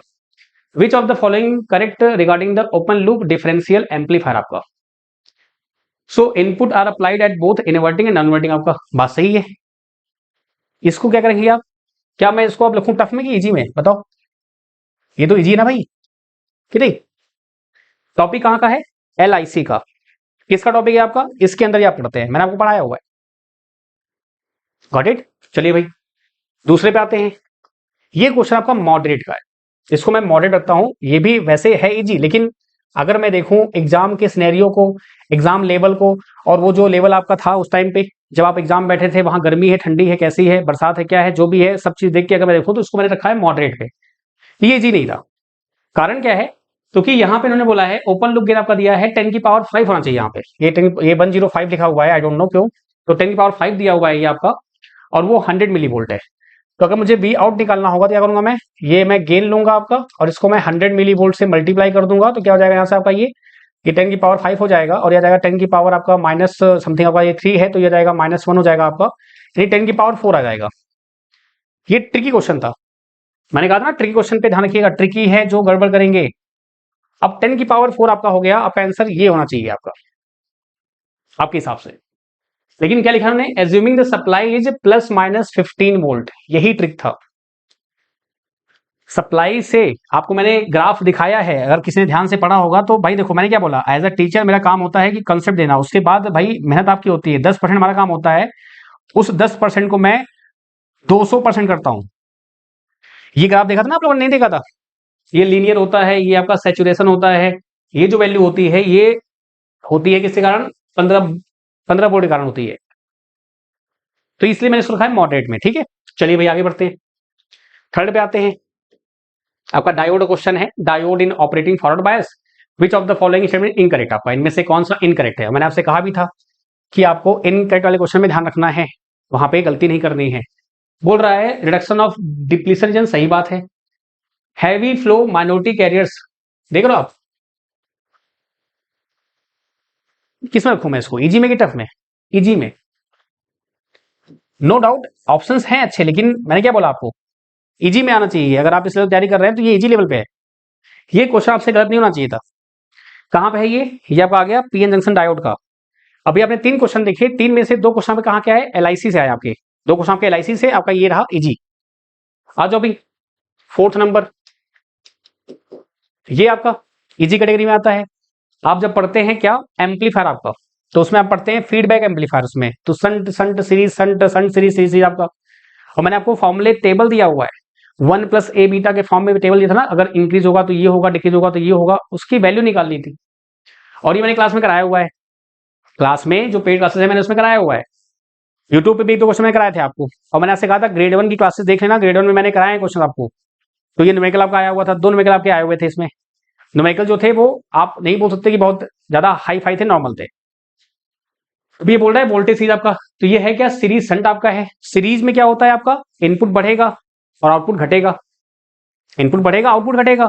अब इनपुट बढ़ेगा तो आपका आर इन जो है वो पहले से आपका 5 किलो ओम दिया हुआ है। अब इसमें हम 1 + a बीटा से मल्टीप्लाई कर देंगे, 1 + a बीटा से मल्टीप्लाई करेंगे, विद फीडबैक आ जाएगा, आर आई एफ क्या हो जाएगा, आपका हो जाएगा आर आई एफ हो जाएगा R in 1 plus a beta हो जाएगा। अब आर इन कितना है 5 है, ए बीटा क्यों है 19, आपको 19 20 हो गया, 25 जा 100 क्या आ गया आपका आंसर। ये कहां से है आपका एम्पलीफायर पार्ट से आपका है, फीडबैक एम्पलीफायर मैंने आपको कराया हुआ है क्लास में। आ जाओ भाई 5th नंबर आ जाओ। देखो ओपैम से क्वेश्चन फिर से, नॉन इन्वर्टिंग ओपैम क्या होता है बताओ भाई। आउट ऑफ द फेज होता है, मैंने आपको बताया था ना कि साइन है तो कॉस होगा, कॉस और साइन होगा आपका। अगर इन्वर्टिंग है अगर एक minute hold out, non inverting बोला है ना, हाँ फेज है ना, इन फेज भाई मैं डर गया, मैं क्या हो गया भाई ठीक है, तो क्या देखा आपने भाई, अगर आपका इन्वर्टिंग है तो आउट ऑफ फेज होगा, अगर नॉन इन्वर्टिंग है तो इन फेज होगा आपका, इजी कैटेगरी में। क्योंकि अगर आपने पढ़ा है ओपैम, अगर ये नहीं बन रहे हैं तो दिक्कत है, तो आपका रिवीजन वाला मामला गड़बड़ है। ओपैम से क्वेश्चन आपका आया हुआ है। आ जाओ भाई 6 पे आ जाओ। अब देखो वोल्टेज सीरीज से एक क्वेश्चन और आ गया। अब जिसने ये टॉपिक छोड़ दिया होगा वो गया, इसीलिए मैंने आपसे कहा था कि हर एक टॉपिक बहुत जरूरी है, बहुत ज्यादा जरूरी है, क्योंकि वो किससे क्या उठा ले पता ही नहीं चलेगा। अब बताओ यूपीएस इन्वर्टर से क्वेश्चन एक भी नहीं आया, तो क्या ये नेक्स्ट ईयर जब आएगा आपका वैकेंसी, इसको छोड़ दोगे आप? अगर आप लिख के दो तो मैं वही पढ़ाऊंगा आपको, ऐसा बिल्कुल नहीं है, नहीं छोड़ोगे आप भाई, यही तरीका है एग्जाम क्लैक करने का। मल्टी ऑपरेटर से क्वेश्चन आपके नहीं आए, आप छोड़ दो क्या उसको? बहुत सारे क्वेश्चन ऐसे थे जिससे नहीं आए, टाइमर से क्वेश्चन नहीं आया आपकी, अब टाइमर छोड़ दो क्या बताओ? पास में नहीं आया, तो इसलिए मैंने कहा आपसे कहा था कि ये चीजें इंपॉर्टेंट है। अब ये देखो वोल्टेज सीरीज दिया हुआ है, तो क्या बताओगे आपका, ये हो जाएगा आपका सीरीज संट हो जाएगा आपका। नॉट बोला है, नॉट करेक्ट। देखो नॉट वाले क्वेश्चन कितने खतरनाक दिए थे। अब सीरीज संट दिया हुआ है, इनपुट बढ़ेगा आउटपुट घटेगा, ऑब्वियस बात है क्या होगा, non inverting open example of voltage feedback आपका नहीं। ऑल्सो नहीं, वोल्टेज कंट्रोल आपका सही है, यही गलत है आपका, क्योंकि ट्रांस कंडक्टेंस में जो होता है वो सीरीज सीरीज होता है भाई। अदर ऑप्शन क्या दिए हैं हमको क्या फर्क पड़ता है, यहाँ पे आपका दोनों इन्फिनिटी होगा, मैंने इसको अच्छे से आपको याद दिखाया था क्लास में। दो क्वेश्चन आपके उठ के आ गए। अब जिसने ये छोड़ दिया होगा गया वो बेचारा। आई बात समझ में, इजी, ये भी क्लास में कराया क्वेश्चन आपका है। चलो आ जाओ भाई 7 पे आ जाओ। अब ये क्वेश्चन दिया हुआ है आपका, क्या बोल रहे हैं आपसे, कॉमन कलेक्टर कॉन्फ़िगरेशन दिया है बीजेटी का, which of the following is correct, आपका इनमें से कौन सा करेक्ट होगा आपका। ठीक है भाई, अब कॉमन कलेक्टर आपका दिया हुआ है, सीसी दिया हुआ है। अब सीसी दिया हुआ है, क्या बोल रहे हैं आपसे, if the emitter resistance is bypass with capacitor the input impedance increase. ये जो ऑप्शन दिया हुआ है, ये ऑप्शन मुझे भी थोड़ा डाउट में लाया, क्योंकि ये हाई फ्रीक्वेंसी रिस्पॉन्स का ऑप्शन है। फिर बोल रहे हैं it has lower input impedance than the common emitter. आपका लोअर इनपुट होता है क्या, सबसे ज्यादा हाई इनपुट इसी का होता है। फिर input characteristic plot I B versus VB at constant, आपका आई होता है आपका। तो जो आपका इनपुट होता है यहाँ पे क्या देखेंगे आप, कॉमन कंट्रोल आपका है तो आई बी होता है, सही बात है, वीबी आपका सही बात है। एट कांस्टेंट आई आपका, कांस्टेंट आई वीबी, वहां पे क्या होता है बीसी आप चेंज करते हैं तो ये आपका ग्राफ चेंज होता है आपका। ठीक है, एंड द लास्ट में क्या बोला भाई, it has a very high input impedance due to presence of emitter resistance आपका। अब ये क्वेश्चन मैं आपको इजी में नहीं रखूंगा, इसको रखूंगा मॉडरेट में। आपने पढ़ा है नो डाउट, आपने कॉमन कंडक्टर्स क्या पढ़ा हुआ है, एमीटर फॉलोअर होता है आपका, यूनिटी गेन होता है, ये होता है। ठीक है, मैंने आपको कैरेक्टरिस्टिक पढ़ाई हुई है पेड क्लासेस में, आपने देखा होगा। लेकिन वहां पे क्या है कि जो ये प्रेजेंस ऑफ एमीटर रेजिस्टेंस दिया हुआ है आपका, ये जो दिया हुआ है, ये चीजें आप पढ़ते हैं कहां पे, हाई फ्रीक्वेंसी रिस्पॉन्स में। अब हाई फ्रीक्वेंसी रिस्पॉन्स खुद में ही 5-6 घंटे का टॉपिक है, इवन आप पढ़ेंगे तो भी नहीं पढ़ेंगे उसको, उसमें से उन्होंने थ्योरी पार्ट उठा लिया है, थ्योरी पार्ट आपका, उसका मैथमेटिकल बहुत तगड़ा है, उनमें से उन्होंने थ्योरी उठा लिया, इसे दिया गया आपका। बाकी ये आपका डाउटफुल है, मैं इसके लिए बात को इसमें मैं देख रहा हूं, जैसा भी रहेगा आपको बेट करूंगा, डोंट वरी। तो ये आपका मॉडरेट में आपका है, आप मॉडरेट का टफ ले लीजिएगा दिखाएं तो, क्योंकि ये आरआरबी में क्वेश्चन में ऑप्शन में गड़बड़ की है, ऑप्शंस में थोड़ा दिक्कतें हैं इसकी। ठीक है, तो अब ये बीजेटी आपने पढ़ा हुआ है, बीजेटी से क्वेश्चन था, आपसे नहीं बना तो कोई दिक्कत नहीं है, ये वो क्वेश्चन से नहीं बना तो कोई इशू नहीं है। ठीक है, तो भाई नेक्स्ट आपका 8 नंबर आ जाओ। अब देखो हाई फ्रीक्वेंसी गेन आपका ये आ गया, तो ये थोड़ा सा मेरे लिए अनएक्सपेक्टेड था, ये मैंने आपको नहीं पढ़ाया, तो ये टफ कैटेगरी में आ गया। और मैंने कई बार क्लास में डिस्कस भी किया होगा, आपको याद होगा कि हाई फ्रीक्वेंसी रिस्पॉन्स जो होता है वो खुद में ही एक बड़ा टॉपिक होता है, उसमें R model, T model, pi model आता है, फिर उसमें आपको दिखाना पड़ता है, तब जाके ये आप आंसर कर पाते हो। तो उतना पढ़ के अगर ये मिले तो क्या फायदा, क्या कहा मैंने, ये 10 क्वेश्चन वो क्वेश्चन हैं जो आएंगे, फिर से आएंगे, नेक्स्ट टाइम फिर से आएंगे। इंपॉर्टेंट ये कि जो 90 हमारे हाथ में है, क्या उसमें से मैं 80 क्वेश्चन सही कर रहा हूं, नहीं कर रहा हूं, 85 कर रहा हूं, नहीं कर रहा हूं। अगर मैंने 80 भी कर दिए होते और 30 मैंने नॉन टेक कर दिए होते, 110 प्लस पे सिलेक्शन रखा हुआ था बहुत आराम से। बात समझ रहे, चलिए आते हैं यहां पर। तो ये टफ कैटेगरी में आता है। अच्छा, ये कॉन्सेप्ट आपका होता है, लेकिन अब हुआ क्या यहां पर कि अगर आप देखोगे ना सिलेबस किसी भी एग्जाम का, तो वहां पे क्या होता है, मेंशन रहता है हाई फ्रीक्वेंसी रिस्पॉन्स, यहां पे कहीं मेंशन नहीं है। सेम ऐसे ही जैसे कम्युनिकेशन में आपका इंफॉर्मेशन थ्योरी था, तो ये इक्का दुक्का क्वेश्चंस हैं, ये हर बार आएंगे, आपको मिलेंगे। मैं अभी बोल रहा हूं, जो ये वीडियो 26 में देख रहा हो, 27 में देख रहा हो, 28 में देख रहा हो, ये मैंने 25 में वीडियो रिकॉर्ड की है, तो ये मिलेगा आपको, इसमें हम कुछ नहीं कर सकते। हम नहीं, कोई कुछ नहीं कर सकता भाई। अब वो गलती से पढ़ा दूं, मैं पढ़ाने को मैं पूरा पीएचडी करा दूं आपको मैं। एडीसी एनालॉग में 100 घंटे के लेक्चर होते हैं, मैंने आपको 30 घंटे निपटाया, 30-35 घंटे में। बात समझ रहे हैं, मैंने आपको फालतू कुछ पढ़ाया ही नहीं। अगर फालतू पढ़ा तो मैं इसको पढ़ा देता। और मैंने ये पढ़ाया है मास्टर कोर्स में, जिन्होंने मेरा मास्टर कोर्स लिया हुआ है, मैंने वहां पढ़ाया हुआ है। अब जिसने वो किया होगा वो कर लेगा क्वेश्चन को आराम से, लेकिन उसके लिए फिर टाइम चाहिए आपको, कम से कम 1 साल। इस क्वेश्चन के लिए फिर आपको चाहिए 1 साल पूरा। आप पूरा डिवोट करिए, अच्छे से प्रॉपर देखिए और रिवाइज करते रहिए, काम हो जाएगा अपना। और लोगों ने किया होगा, ऐसा नहीं है, बहुत लोगों ने आंसर इस क्वेश्चन को किया होगा। मेरे ही पैसे बोलने किया होगा जिन्होंने इलेक्ट्रॉनिक मास्टर कोर्स लिया होगा। अब मैं इलेक्ट्रॉनिक मास्टर कोर्स का प्रमोशन नहीं कर रहा हूं कि आप सोचो कि अरे सर ले लूं क्या उससे हो जाएगा, नहीं, ऐसा नहीं है। अरबी जी का बैच जब आएगा फिर से दोबारा हम इस पे काम करेंगे और अच्छे से जितना होगा बेटर करेंगे, लेकिन अगेन वही 10 क्वेश्चन आपके जो रहेंगे वो हमेशा रहेंगे, ये मेरा स्टेटमेंट हमेशा रहेगा। हाँ, जब ये अरबी जी हमेशा फिक्स हो जाएगा और हर साल वैकेंसी आएगी, तो हम वहां पे 90-95 का टारगेट कर सकते हैं आराम से, कि हाँ भाई अब चांसेस हैं कि 95 आपके आ सकते हैं, पॉसिबिलिटी पूरी है, क्योंकि तब मुझे पैटर्न पता लगेगा ना, भाई पैटर्न कैसे बन रहा है आपका हर साल। चलिए आगे बढ़ते हैं, 9 पे आते हैं दोस्त। विच of the following is the ripple factor, आपका बताओ। रिपल फैक्टर आपने नहीं पढ़ा था क्या, इजी। रेक्टिफायर आपका दिया हुआ है आपका, देखो यहाँ पर रेक्टिफायर ये रहा। आ जाओ भाई 10 पे आ जाओ। फॉल्स कौन सा आपका है, कॉमन बेस में फॉल्स कौन सा है, input impedance lower than the common emitter, आपका कुछ भी सबसे लोअर इंपेडेंस इसी का होता है, इजी। आ जाओ भाई 11 पे आ जाओ। ये क्वेश्चन अच्छा था, इसको बोलते हैं मॉडरेट। ये क्वेश्चन ऐसा था जिन्होंने थोड़ा सा अच्छे से काम किया होगा अपने काम पे, तो ये आपका बनता, क्योंकि यहां बोल क्या रहा है, आपका एक स्पेशल डायोड है, फॉरवर्ड रेजिस्टेंस 0 इसका है, रिवर्स आपका 1 k ओम है। इसने ये बिल्कुल नहीं बोला कि इन्फिनिटी है, कई लोगों ने गलतियां की। हमने क्या पढ़ा हुआ बचपन से कि रिवर्स में इन्फिनिटी, फॉरवर्ड में 0, रिवर्स में इन्फिनिटी, फॉरवर्ड में 0, उन्होंने क्या दिमाग लगाया, ट्रिकी क्वेश्चन। मतलब पेपर में आप करेंगे तो आपसे जल्दी नहीं बनेगा, सिंपल सी बात है, ऐसा नहीं है कि हाँ इजी हो जाएगा, वहां करने बैठेंगे तो उड़ जाएंगे भाई साहब, ठीक है। तो ये 0 आपका है, ये आपका 1 k है। उन्होंने बोला कि रिवर्स बायस में 1 k दे रहा है, कई लोगों ने गलतियां की, उन्होंने क्या कर दिया, डायोड को ओपन कर दिया। और डायोड को जैसे ओपन कर दिया, तो ओपन करने पे क्या होता है कि जो वोल्टेज आप सप्लाई देंगे वो पूरा आपका यहां पे आ जाएगा। अब उसने रिवर्स बायस किया था तो -4 सबने लगा दिया गलती से, लेकिन यहां पे ट्रिक था, ट्रिक क्या था कि रिवर्स बायस में उसमें रेजिस्टेंस आपको दिखाना था ऐसा, तो वो डिवाइड हो जाता आपका वोल्टेज डिवीजन आपका, तो आपका -2 आता। कोई नहीं, ठीक है, मॉडरेट आपका है, तो यानी कि ये क्वेश्चन बना होगा बहुत लोगों से, ऐसा नहीं बना होगा। तो क्या अब आपने, ये अब किससे आया हुआ है, आप बोल सकते हैं डायोड सर्किट से बोल दीजिए आप इसको, या उससे बोल दीजिए, कोई दिक्कत नहीं है। चलिए भाई आगे बढ़े, तो मॉडरेट आपका है ये। आ जाओ भाई 12 पे आ जाओ। आपका ब्रिज रेक्टिफायर दिया हुआ है, बताओ मैंने क्यों नहीं, ये नहीं पढ़ा मैंने आपको, पीआईवी क्या होता है, ब्रिज का वीएम होता है।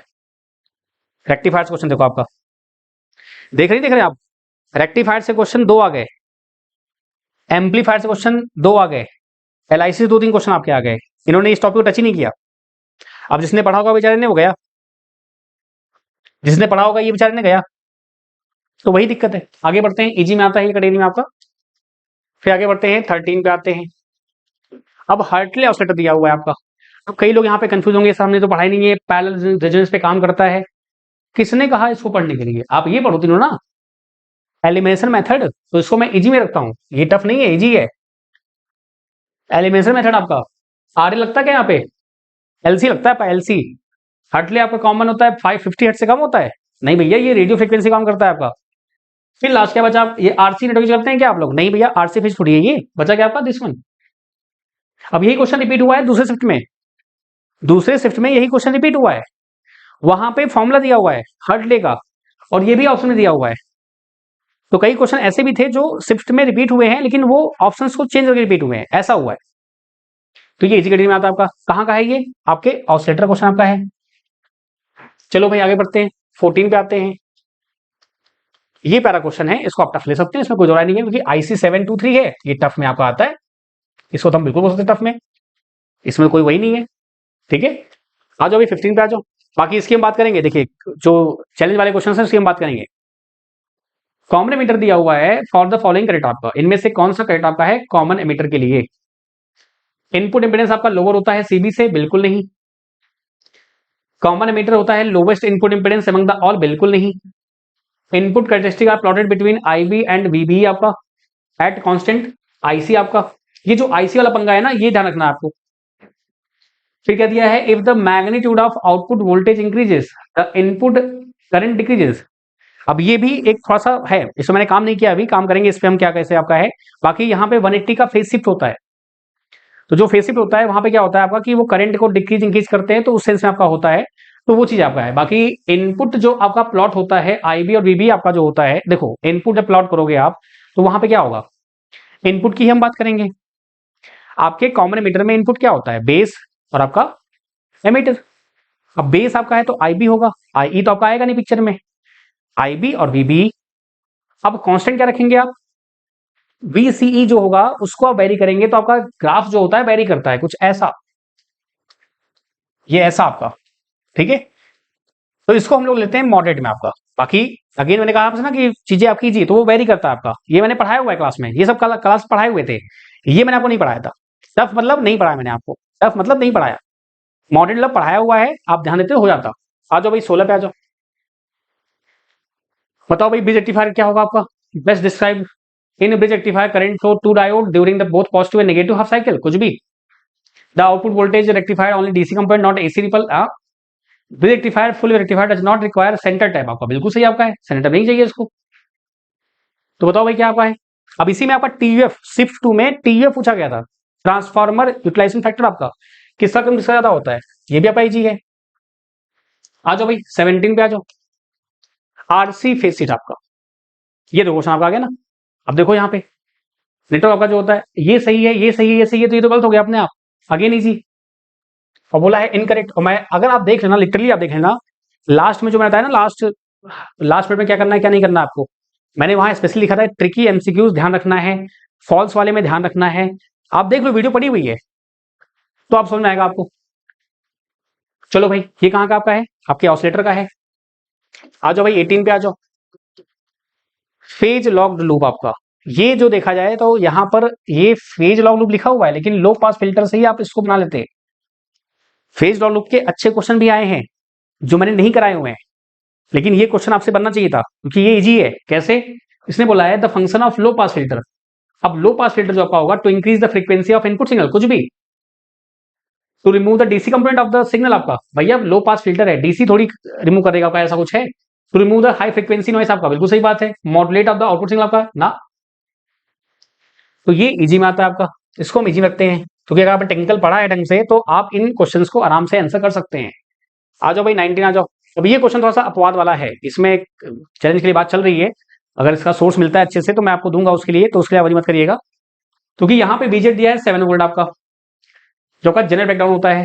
नॉर्मली क्या होता है आपका जनरल ब्रेकडाउन जो होता है वो आपका होता है 5 के अराउंड आपका हो जाता है, मोर देन 5 हुआ तो एवलांची होता है आपका, ये हम पढ़ते हैं। बाकी अगर मैं बात करूं तो बीजेटी में तो बीई जो होता है आपका वो होता है 8 के पार जाएंगे तो एवलांची, 8 से कम तो आपका जनरल। अब 8 के बाद क्या होता है, जैसे आप एक्सटेंसिव पढ़ते हैं तो वहां पे क्या होता है कि टेम्परेचर देने पर वो इंटेंसिव बनता है, उसका गैप कम होता है ना, तो इस सेंस में ये भी आपका है। अब यहाँ पंगा ही फंस रहा है कि माइनस का 2.3 है कि प्लस का 2.3, ये भी नहीं दिया हुआ है। अब अगर ये दे देते तो फिर क्वेश्चन ही बन जाता। अगर कई लोग मुझसे बात हुई उनसे तो उन्होंने कहा सर यहाँ माइनस प्लस दिया नहीं है, अगर दे दिया होता फिर तो क्वेश्चन ही क्या था, फिर तो कोई भी कर लेता। आई बात सुनने, फिर तो कोई भी कर लेता। तो क्या देखा आपने यहाँ पे जो है यहाँ पे एक पॉसिबिलिटी ये बन रही है, एक पॉसिबिलिटी ये बन रही है, तो इस पे बात देख चल रही है। हो सकता है ये क्वेश्चन पे आपका जो है इस पे मैं देख रहा हूँ कंटेंट मिलेगा, मैं आपको दे दूंगा, डोंट वरी, वरी मत करिए इसके लिए। हाँ ये आप रख देंगे मॉडरेट में आपका, ठीक है। चलिए आगे बढ़ते हैं, 20 पे आते हैं। आईसी 7905, ये कराया हुआ क्वेश्चन आपका क्लास में है, इजी बोल देंगे इसको आप। ये है क्वेश्चन आपका किसका, रेगुलेटर का, एक क्वेश्चन इससे पूछा गया था आपको। तो ये कहानी थी किसकी, आपकी 20 मार्क्स आपके थे, मैंने 22 लिखा हुआ है वहां पे, क्यों, क्योंकि पी एल के क्वेश्चन जो थे उसको मैंने यहाँ पे ऐड कर लिया था, तो वो 22 लमसम आपका वही है। अब इसमें देखो कितने क्वेश्चन जी थे, एक क्वेश्चन ये हो गया, ये आपका मॉडरेट है, छोड़ो इसको। 2 क्वेश्चन हो गया, 3 क्वेश्चन हो गया, 4 क्वेश्चन हो गया, मॉडरेट हटाओ इसको, टफ हो गया हटाओ इसको, 5 क्वेश्चन हो गया, 6 क्वेश्चन हो गया, 7 क्वेश्चन हो गया, 8 हो गया, 9 हो गया, 10 हो गया, 11 हो गया, 12 हो गया, 13 हो गया। यानी 20 में 13 ऐसे थे जो इजी थे अगर बात की जाए तो, 5 आपके मॉडरेट थे, 2-3 आपके टफ थे। और 1-2 क्वेश्चन मैंने खुद पढ़े थे कि सर आपके जो थे ना सिर्फ 5 ही क्वेश्चन आए हैं पूरे 100 में से। मैंने कहा अच्छा है, सही बात है। तो देखो ये जो कमेंट्स होते हैं ना, ये कमेंट्स मैं जानता कौन करता है, आई डोंट नो, लेकिन जो जेन्युइन स्टूडेंट्स उनसे जो पढ़े हुए हैं वो सब कमेंट नहीं करते हैं। प्लस देखो दूसरी बात ये कि मेरे पे आप कमेंट करोगे तो मेरा कुछ उससे होने वाला है नहीं, कि मेरी लाइफ सही चल रही है, आप लोग का जो सपोर्ट है, आप लोग का जो प्यार है, जो अच्छे स्टूडेंट हमसे पढ़ते हैं, उस वजह से लाइफ सही चल रही है। आप अपनी लाइफ को देखिए, बाकी मेरा काम है बताना, बाकी लोग मानेंगे नहीं, जो करेंगे वो करेंगे ही हमेशा, उसमें तो कोई दिक्कत नहीं है, क्योंकि उनका काम ही यही है, ठीक है। और वो इसीलिए करते हैं जो भी है, तो इसलिए मुझे पता है वो फिर से नहीं मानेंगे, तो उसके लिए हमको ज्यादा टेंशन नहीं है, ये चीज आपका है, ठीक है। अब आते हैं यहाँ पे आगे। तो ये मैंने आपको दिखाया किसके लिए, ईडीसी एलआईसी। जानते क्यों दिखाया मैंने, कि ईडीसी एलआईसी आपका सबसे इंपॉर्टेंट टॉपिक होता है और वहां पे हम बहुत काम करते हैं, उसके बावजूद भी आपसे 3 से 4 क्वेश्चन नहीं बने, तो कोई बड़ी बात नहीं है।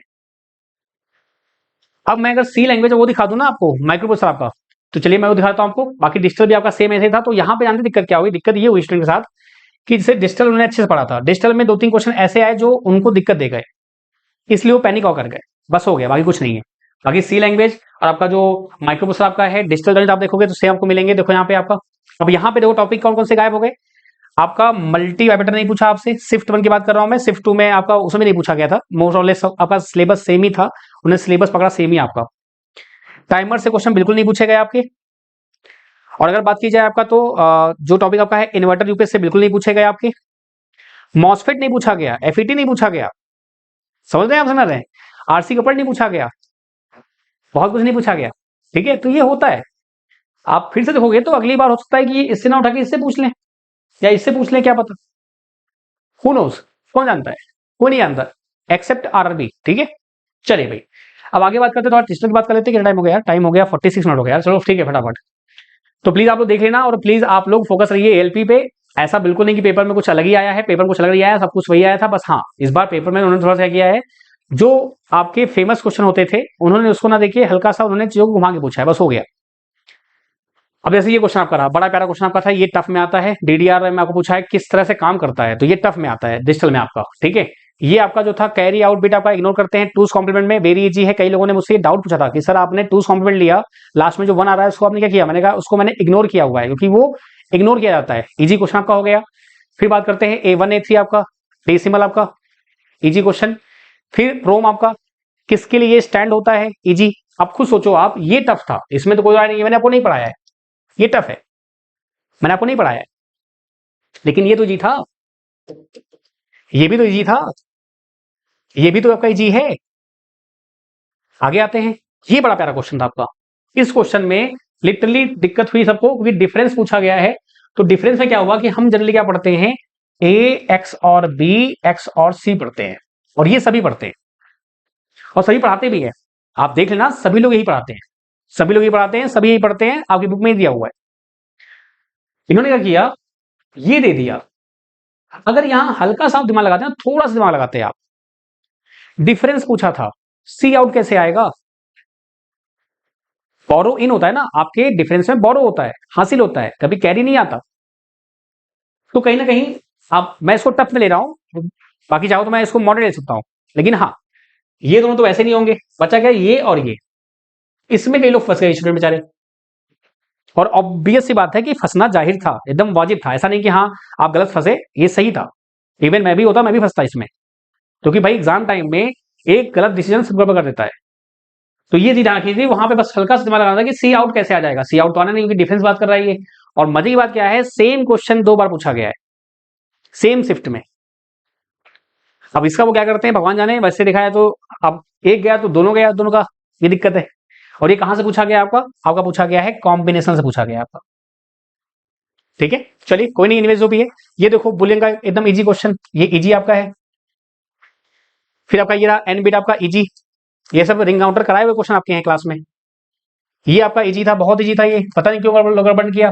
भाई आपका डी मल्टीप्लेक्सर आपका है, आपका डी मल्टीप्लेक्सर है, ये आपका 4 बन गया यहाँ पे। तो आप बताओ इसने क्या बोला है, सिलेक्ट लाइन आपका जो है 1 0 है, ये 1 है और ये 0 है, यानी कि आपका क्या हो गया 1 2, आपका 2 बाहर आएगा, आउटपुट 2 1 रहेगा। लेकिन गलत किया लोगों ने, कई लोगों ने गलत कर दिया इसको, just because of lack of revision. अब ये क्वेश्चन आपका था, कॉम्प्लीमेंट लॉ से लोग कंफ्यूज हो गए, जो कि जाहिर सी बात है, थोड़ा सा कंफ्यूजन वहां बनती है आपकी कि भाई A plus A bar equal to 1 होता है, 1 का बार कर देंगे 0 हो जाएगा। तो कहीं ना कहीं ये ऑप्शन उन्होंने खेले हैं, और तकलीफ उससे हुई लोगों को जिसमें उनकी कमांड थी उसमें उन्होंने खेल दिया। तो जो माइक्रो प्रोसेसर लैंग्वेज जो आपका टफ माना जाता है, उससे क्वेश्चन इजी थे, वहां उन्होंने गड़बड़ कर दिया। तो इसलिए मैंने आपसे कहा था कि पहले से आपको कुछ प्रिपेयर नहीं करनी है, जो सामने आ रहा है उसको करना है, बात खत्म। सबका अपना अपना वेटेज है, सबकी अपनी अपनी इंपॉर्टेंस है, उसको आप बिल्कुल भी अवॉइड नहीं कर सकते हैं। ठीक है, तो आपका ये हो गया। देखो अब ये अच्छा क्वेश्चन था, अब इसमें भी कुछ डाउट्स हैं तो इसको बताना पड़ेगा। ऑब्जेक्शन में आपका ये टफ में आता है, मैंने आपको नहीं पढ़ाएंगे। दो क्वेश्चन ऐसे जो मैंने आपको नहीं पढ़ाए, मैंने टफ में कौन कौन से थे आपके, दो क्वेश्चन मैंने आपको डिजिटल अभी तक नहीं पढ़ाए, दोनों मेमोरी से आपके हैं। वैसे आप कंप्यूटर में पढ़ते हैं इसको, लेकिन हाँ डिजिटल से लिंक आपका है ये, तो इसलिए इसको नहीं बोल सकते हैं। सीरियल बाइनरी आपका दिया हुआ है, ये आपका बोल सकते हैं आपका मॉडरेट आपका है। फिर आपका एड्रेस आपका, ये तो इजी था यार, ये तो आपका माइक्रो पर्सन पढ़ते हैं आप, मैंने आपको कई बार करा रखा है क्वेश्चन, ये तो इजी। तो क्या देखा आपने, कितने क्वेश्चन हो गए भाई आपके, देखो काउंट करो। तो डिजिटल में आपके जो क्वेश्चन आए हैं, एक हो गया, 2 3 4 5 6 7 8 9 10 11 12 13 क्वेश्चन आपके हैं। अब 13 क्वेश्चन में से 2 टफ थे, बाकी सब इजी थे। तो 9 तो कर लेते आप, तो उसकी नहीं कर लेते बताओ। अच्छा, कई का मैसेज मेरे पास आया एलपी वालों का कि सर मैंने क्वेश्चन देखा पेपर, तो मेरे से 100 में से बस 5 ही बने। मैंने कहा अरे, मैं कहा सिलेबस खत्म नहीं खत्म किया आप लोगों ने, पहले सिलेबस तो खत्म कर लो यार। और ऐसा क्या था इसमें नहीं मिला आपको बताओ। चलिए, हाँ मैंने क्या बोला, जो क्वेश्चन थे वो लेवल थे। अब देखो यहाँ पे क्या क्या नहीं पूछा गया, ए टू डी गायब, पूरा सफा। अब क्या आप नेक्स्ट पेपर के लिए ए टू डी नहीं पढ़ोगे, बोलो नहीं पढ़ोगे आप, लिख के दो, आप नहीं पढ़ोगे तो मैं नहीं पढ़ाऊंगा। फिर बात करते हैं हम लोग इसके लिए, आपका सिक्वेंशियल में आपका फ्लिप फ्लॉप जो है पूरा साफ कर दिया इन्होंने, एस आर जे के सब साफ हो गया। और ये ऐसा नहीं, नया नहीं है, ये हमेशा होगा, आगे भी ऐसा ही होगा। पढ़ना इतना होता है और आता इतना है, जो ये समझ गया वो सही ट्रैक पे है। चलिए आगे बात करते हैं आपका नेक्स्ट। आ जाओ माइक्रो प्रोसेसर पे। आपका माइक्रो प्रोसेसर में ये क्वेश्चन अच्छा था, इसको हम टफ में ले जाएंगे, बाकी है तो इजी में, लेकिन टफ रखेंगे इसको। क्यों, क्योंकि ये तो पहले गायब हो गए, LXI और ANI आपका बचे गया सिम और रिंग। और यहाँ उन्होंने पूछा है कि पेंडिंग इंटरप्ट के लिए, तो इसको मैं टफ में ले रहा हूँ कि भाई 50-50 का चांस यहाँ पे है। बाकी इस पे कोई ध्यान देगा नहीं, जिसने पढ़ा है वो ध्यान नहीं देगा, टफ हो गया।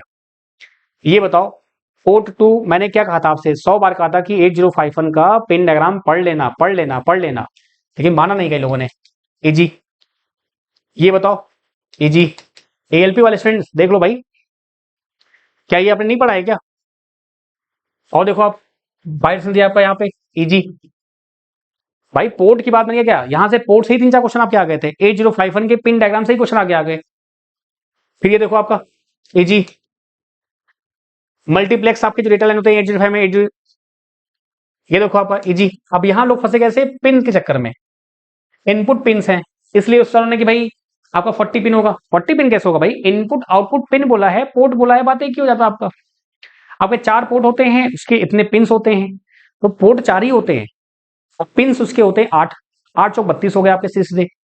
तो आपका ये हो गया सीधे इजी। अभी बताओ क्या आपका इनपुट आउटपुट मेमोरी बार, ये क्वेश्चन मैं आपको करा रहा था जब अभी हाल ही में जो मैंने मैराथन क्लास ली थी, तो मैंने आपको कराया भी था ना, मैं वहां पे चेक कर रहा था कि इनपुट आउटपुट स्लैश मेमोरी बार है कि नहीं है। जिसने देखा होगा वो जानता होगा, ठीक है। तो आपको क्या इजी, ये आ जाओ भाई, डबल ई का फुल फॉर्म क्या होता है। अब इसको मैं डिजिटल में डाल दूं, चाहे मैं इसको डाल दूं इसमें, बात देखी है, इजी। वही का ना, मैं थोड़ा सा वेरिएशन आपका होता है। फिर आ जाओ इस पे, आपका ये आपका मान लो मॉडरेट में आपका है, क्योंकि डीएमए हम पढ़ते हैं और 8237 आपको जनरली याद होना चाहिए, भले मैंने आपको नहीं पढ़ाया, लेकिन चलो मैं इसको टफ में कर देता हूँ, ठीक है, चलो मान लेता हूँ। तो कितने हो गए, 1 हो गया, 2 हो गया, 3 हो गया, 4 हो गया, 5 हो गया, 6 हो गया, 7 हो गया, 8 हो गया, 9 हो गया, 10 हो गया, 9 हो गया आपके 9। तो पहले 6-7 थे, बाद 9 आए आपके, 9 में से 2 टफ थे, 7 आपके बन जाते। तो माइक्रो कंट्रोलर में कोई दिक्कत, क्या नहीं पढ़े थे आपके सब क्वेश्चन। अब देखो क्या क्या नहीं आया आपका इसमें, इसमें आपके एड्रेसिंग मोड्स नहीं आए, बहुत कुछ नहीं आया आपका, ठीक है। चलिए आगे बढ़ते हैं फिर। अब आता है मेन आपका इलेक्ट्रॉनिक मेजरमेंट, अच्छे क्वेश्चन बने इसमें, सीआरओ से अच्छे क्वेश्चन बने हैं, इजी बना है, मॉडरेट बना है। एलसीडी एलईडी बहुत परेशान सब लोग, उससे क्वेश्चन छुआ ही नहीं।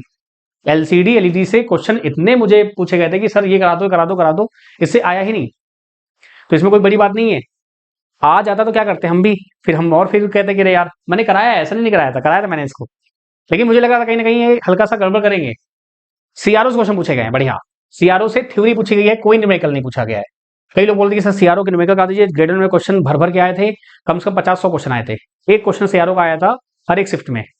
सेम ऐसे यहाँ भी था। रिले के सर कम से कम 30-35 क्वेश्चन आए हैं, रिले के 3 क्वेश्चन आए थे, रिले सच में अच्छा आया था नो डाउट, लेकिन 2-3 क्वेश्चन ही आए थे।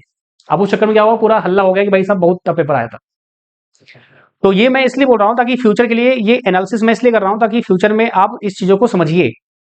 और मैं ये हमेशा बोलता हूँ, स्पेशली पेड क्लास तो बोलता हूँ, मैं यूट्यूब पे ही बोलता हूँ आप लोगों को कि भाई कि आप इस चीज को जब समझ जाएंगे, जितनी जल्दी समझेंगे आप उतना ही जल्दी सिलेक्शन ले पाएंगे। नहीं तो हमारा काम पढ़ाना है, आपका काम पढ़ना है, बस हो गया भाई, कमेंट्स बाजी करते रहो, कोई दिक्कत नहीं है, उससे हमारा कुछ नहीं होने वाला है, हमारा नाम ही होगा उससे।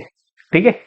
क्या देखा आपने, सीआरएस क्वेश्चन आपके पूछे गए थे, ये क्वेश्चन अच्छा था। ग्रेटिकल मैंने वैसे एक बार पेड क्लास में ये वर्ड यूज किया था, जिसने पकड़ लिया होगा वो कर लिया होगा, नहीं तो ये मुश्किल है आपका, तो मान चलो कि इसको मैं टफ नहीं लेता हूँ। चलो फिर आपका ये सीआरटी ट्यूब आपका दिया हुआ है डिस्प्ले द, ये तो इजी में था आपका। सीआरटी ट्यूब आपका इजी में नहीं था ये। सीआरओ आपका होता है हाउ टाइम डिले मेजर्ड आपका। अब हाउ टाइम डिले मेजर्ड आपका, तो ब्राइटनेस से कैसे आप मेजर करोगे, इंटेंसिटी कैसे मेजर करोगे आप, तो यहाँ पे ये मॉडरेट बोल सकते हैं कि आप आराम से अपने कॉमन सेंस से इसका आंसर कर सकते थे। एक्यूरेसी कई बार क्लास में कराया हुआ क्वेश्चन आपका है। ऑसिलोस्कोप प्रोपोर्शनल टू द, भाई आपसे वर्टिकल डिफ्लेक्शन पूछा है, वर्टिकल मतलब ये क्या होता है आपका एम्पलीट्यूड। अब इसको भी यार खुद सोचो, आप कॉमन सेंस है ना, तो ये क्या हो जाएगा। फिर क्या बोला है इसने, अनप्रेडिक्टेबल आपका, तो रैंडम क्लास में कई बार।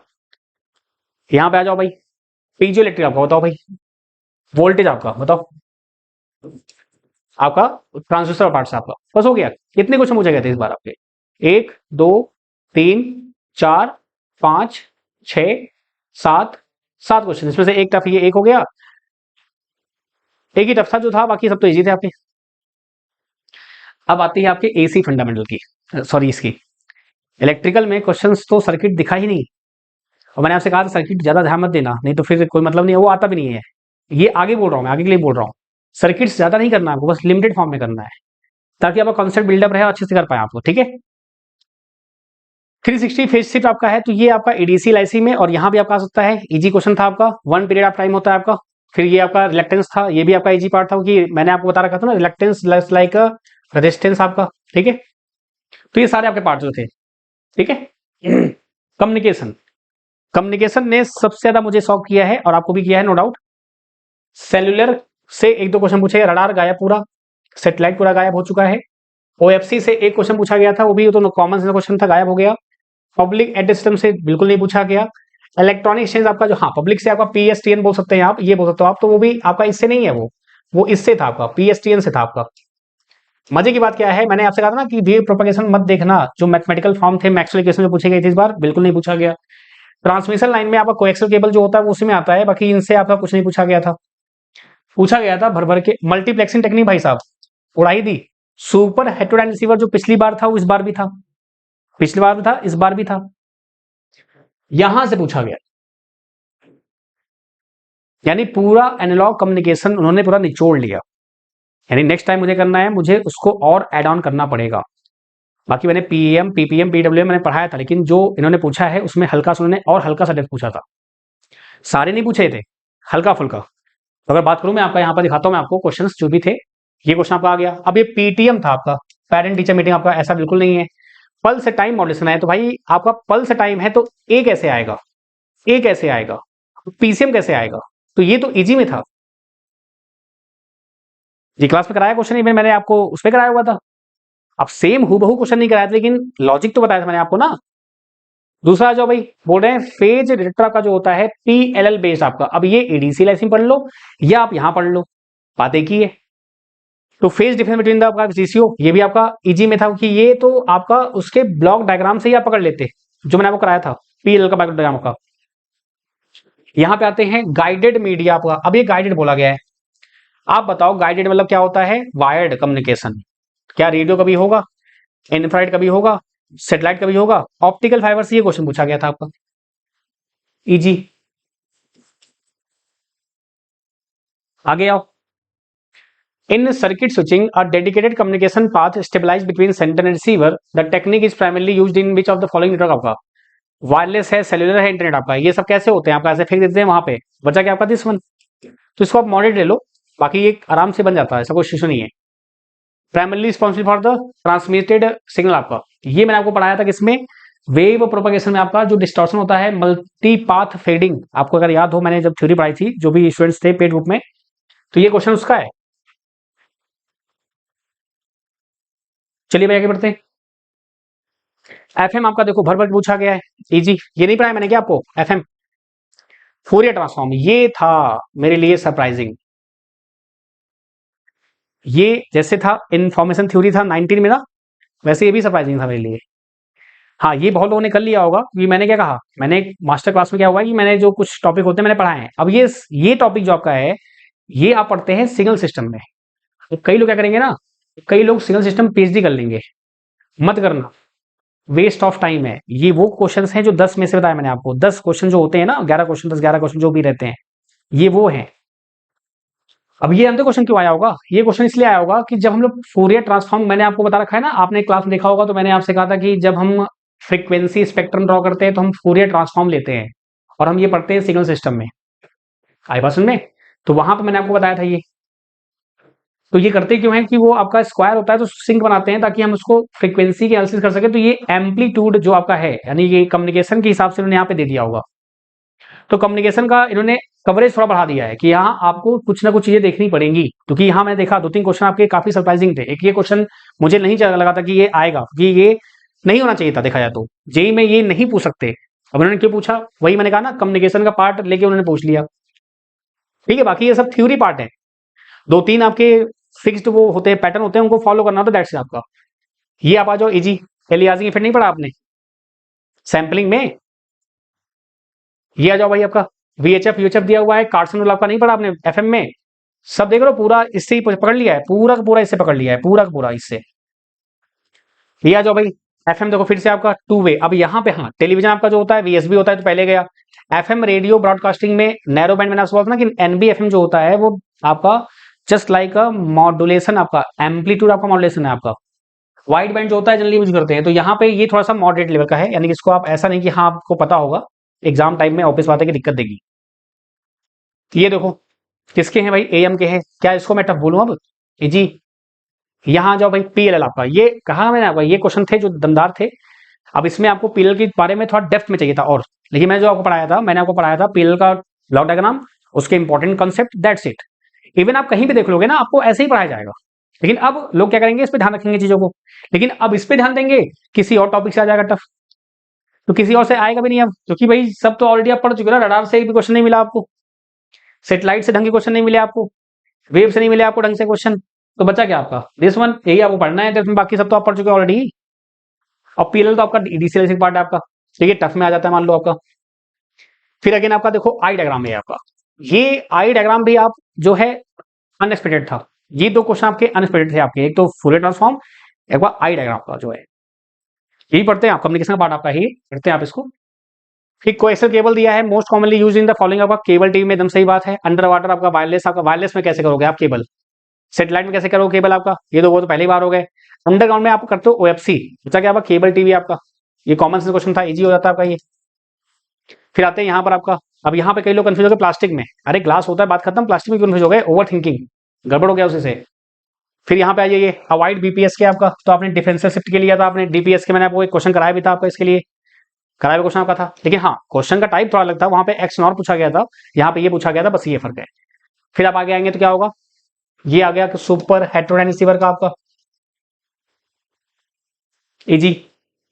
फिर ये आ जाओ पीएल आपका, अगेन इसको आप टफ में ले लो, कोई दिक्कत नहीं। ये आपका था रेज्ड कोसाइन फिल्टर आपका, तो मैंने कहा ना कम्युनिकेशन इस बार उन्होंने वो टॉपिक दिए हुए हैं जो मैंने कहा था ना कि हमेशा की वो टॉपिक्स जनरली नहीं पूछते हैं, और ये ऐसा नहीं कि बहुत हाई फाई इसके आप इसके लिए आप फिर पीएचडी करते बैठो आप, नहीं, नॉर्मल है, 2-3 क्वेश्चन आपको मिल जाएंगे। अब वही हुआ इन्होंने कुछ टॉपिक से ही, अब 10 क्वेश्चन आपके नहीं आने हैं, 10 में से कम्युनिकेशन में 2-3 उन्होंने पूछ लिए, 2-3 उन्होंने मटेरियल पूछ लिए, बाकी सब में नोन था आपका। तो रेज क्वेश्चन आपका जो होता है, ये आपका जो होता है 1 प्लस आपका बीटा आपका होता है, बीटा जो होता है ये रोल ऑफ फैक्टर बोलता है, इसलिए अल्फा होता है, 1 प्लस अल्फा आपका होता है, इसको बोलते हैं रेज कोसाइन आपका। आरबी बाई 2 1 प्लस अल्फा आपका होता है, ये बैंडविड्थ आप निकालते हैं। तो रेज कोसाइन क्या होता है आपका बेसिकली, कि वहां पे हम क्या करते हैं, स्मूथनिंग करते हैं आपकी, तो उसके लिए आपका ये डायरेक्ट फॉर्मूला आपका है और कुछ खास नहीं है इसमें, ठीक है। लेकिन अब वही है, तो क्या हुआ देखो आपका कितने क्वेश्चन आपके आए थे देखो, 1 2 3 4 5 6 7 8 9 10 11 12 13 14 15 16 17 18 19 क्वेश्चन आपके आए थे इस बार। 19 में से अब देखो जो अब तैयारी कंटिन्यू रखेगा उसमें क्या फायदा होगा, अब उनको ये नहीं पढ़ना होगा बार बार, क्योंकि ये अभी उनके दिमाग में बैठा हुआ है। अब वो किस पे काम करेंगे, जो नए टॉपिक्स थे उन पे काम करेंगे, यानी कि अब आप ऑलरेडी आगे हो, एक्स्ट्रा एफर्ट आपके पास अवेलेबल है। पास में नहीं है, चलिए आगे बढ़ते हैं फटाफट। फिर क्या आपका आएगा डेटा कम्युनिकेशन के ऊपर 3 क्वेश्चन आपके आए थे इस बार, 2 ही क्वेश्चन आए थे। सी से देख लो आप, सी में देख लो आप, सी का मेरा उठा लेना लेक्चर जो मैंने लास्ट लिया था यूट्यूब पे, 1.5 घंटे में जो पढ़ाया था वही। ये क्वेश्चन आपका स्कैन एफ, ये क्या होता है आपका, रीड होता है कि राइट होता है बताओ, सिंपल सी बात है, आउटपुट थोड़ी देगा ये। चलो ये बताओ, अच्छा गेट कंसोल आपका, गेट सी एच आर आपका, ये होगा आपका। ये देखो आपका रो वाइज, ये आपको मान लो आपको नहीं बना होगा, एरे का मान लो नहीं बना होगा आपसे। Not true for the if else statement आपका, नेस्टेड इफ एल्स आपका होता नहीं है, होता है। फिर लूप देख लो आपका, कौन सा लूप नहीं होता, do while, for loop, while loop, ये कराया हुआ क्वेश्चन आपका है क्लास में। ये देखो ब्रेक स्टेटमेंट आपका जो है मैंने कराया था, उसमें आपका ब्रेक नहीं होगा तो क्या होगा। फिर ये आपका रिकर्सिव होता है, फंक्शन के अंदर फंक्शन आपका होता है, ये मैंने आपको मान लो नहीं कराया है, लेकिन ये आपके उसमें पेड में कराया, यूट्यूब पे आपको नहीं कराया था मैंने आपको ये। फिर आते हैं यहाँ पर, परसेंटेज आपका 10 दिया है तो क्या होगा 10 का आपका यहाँ पे करेंगे आप। फिर यहाँ पे दिया डिक्लेयर द पॉइंटर आपका, ये देखो। अच्छा मजे की बात क्या है, सिर्फ तुम देखेंगे ना आपका, तो जो यूनिटरी ऑपरेटर थे आपके उन सब से क्वेश्चन पूछे गए हैं, तो आप देखना एक बार तो उस चीज का एहसास होगा। अल्टीमेटली यहाँ मोटो ये नहीं है कि मैंने क्या पढ़ाया क्या नहीं पढ़ाया, वो इंपॉर्टेंट नहीं है। इंपॉर्टेंट ये है कि आपको क्या करना है, आपको फोकस रहना है अपने एग्जाम के लिए, उसको बिल्कुल भी गड़बड़ नहीं करना है। इसलिए मैंने ये क्लास ली है ताकि आपको कोई दिक्कत कोई समस्या ना आने पाए। और प्लीज आप लोग फोकस रहिए, यहाँ पे जो सबसे बड़ी दिक्कत हुई है, क्या दिक्कत हुई है, रिवीजन ना करना, सब कुछ सब पढ़ लेना और उसके बाद उसको दोबारा फिर दिमाग में बैठाना नहीं, उस वजह से ये गड़बड़ हुआ। नहीं तो आप पेपर देखेंगे तो यहाँ से आराम से आप बहुत अच्छे से करते हैं आप, तो आराम से आपके टेक्निकल में ही आपके 80 नंबर आराम से निकल जाते हैं, बहुत आराम से। मैं सब कुछ हटा दे रहा हूँ, मैं टफ मॉडरेट सब हटा दे रहा हूँ, सिर्फ मैं उसकी बात कर रहा हूँ जो इजी और थोड़ा हल्का ठीक ठाक दे। और लोगों ने निकाले हैं, ऐसा नहीं है, 110 115 वाले भी हैं, लेकिन वो छुपे हुए हैं। कई लोग वेट कर रहे हैं ना कि कोई है कि नहीं है, तो सब छुपे हुए हैं, वो निकल नहीं रहे हैं, वो निकलते भी नहीं है, क्योंकि उनको इससे मतलब है ही नहीं कि यहाँ में डाल दो देख लेंगे, यहाँ कर लो देख लेंगे। देखो आप कितना भी एनालिसिस कर लो, वो सिर्फ आपके दिमाग को बरगलाने का एक तरीका है। मैं चाहूं तो मुझे इसमें कम से कम मुझे लाखों भी मिल जाएंगे, अभी मैं बनाऊंगा अभी कट ऑफ ना, तो फ्रेंड्स मुझे भी मिल जाएंगे, तगड़े भी मिलेंगे, लेकिन उससे आपका टाइम वेस्ट होगा, कुछ होगा नहीं, क्योंकि मैं जानता हूं कि आरआरबी मैं खुद नहीं हूं। तो इसलिए इन चीजों से अवॉइड करिए। और ये वीडियो लाने का मकसद बस यही था कि ताकि आपको पता रहे कि हाँ जो हम पढ़ रहे हैं वो सही ट्रैक पे है, उसमें कुछ गड़बड़ नहीं है, ठीक है।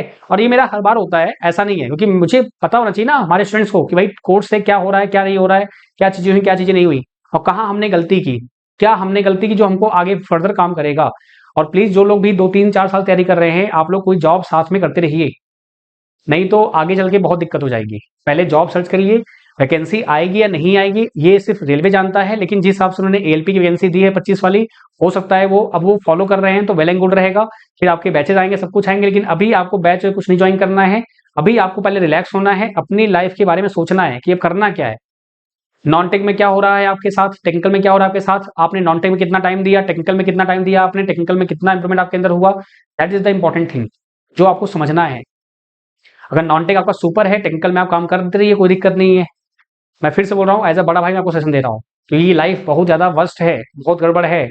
और यूट्यूब दुनिया और ये जितनी दुनिया है काफी ज्यादा बेकार चीजें हैं, लेकिन मजबूरी है कि हमको भी यूट्यूब पे आना पड़ता है, क्योंकि नहीं तो कोई जानेगा ही नहीं, ठीक है। तो इसलिए कट यूट्यूब पे आइए, मोस्ट वेलकम है, कंटेंट के लिए आइए, कट ऑफ के लिए, मजे के लिए, किसी के मजे लेना हो उसके लिए, किसी टीचर के मजे लेना हो उसके लिए तो बिल्कुल नहीं। कट ऑफ मैं फिर से बता रहा हूँ, कोई नहीं बैठा हुआ है कि जो आपको एग्जैक्ट बता दे, अब वो तुक्का लग गया बात की बात है कि मैंने बोला 90 आ जाएंगे, 90 में हो गया ठीक है। लेकिन जो मैंने बताया ऑन एवरेज आपका ये 80 क्वेश्चन आराम से बनते टेक्निकल में, बहुत लोगों ने बनाए भी होंगे, ऐसा बिल्कुल नहीं है, ठीक है। तो ये मान चलिए आपका, हाँ बहुत लोग, मैंने क्या बोला, कितने आपके जानकारी में होंगे, 1000 बच्चे, 2000 बच्चे, क्या 2000 ने फॉर्म भरा था क्या, बहुत लोगों ने फॉर्म भरा हुआ है दोस्त, सुनेंगे, बहुत लोग को नहीं पता है। आप खुद सोचो, यूट्यूबर में जो सबसे हाईएस्ट सब्सक्राइबर किसके हैं? जो इंडिविजुअल आपके हैं, एक पर्टिकुलर 30, 35, 40 मिलियन, 50 मिलियन होंगे। 50 मिलियन, हमारी आबादी कितनी है? 140 करोड़ है, उसमें से नौजवान बहुत लोग हैं। तो इसलिए प्लीज इन चीजों पे न पड़िएगा आप लोग, जितना हो सके एग्जाम का वेट करिए, जो भी आपका रिजल्ट है उसका वेट करिए। हाँ, ऑब्जेक्शन के लिए आप लोग हाथ पैर डालिए, रादर देन आप ये करिए वो करिए, इस पे परेशान होइए, ठीक है? ऑब्जेक्शन पे फोकस रहिए, ज्यादा सही रहेगा। ऑब्जेक्शन वाले जो भी रहेंगे वो मैं रात में ही कर पाऊंगा, क्योंकि एलपी क्लास में डिस्टर्ब कर चुका हूँ ऑलरेडी, कल रात वाली, और आज दिन में भी एक क्लास में डिस्टर्ब की है।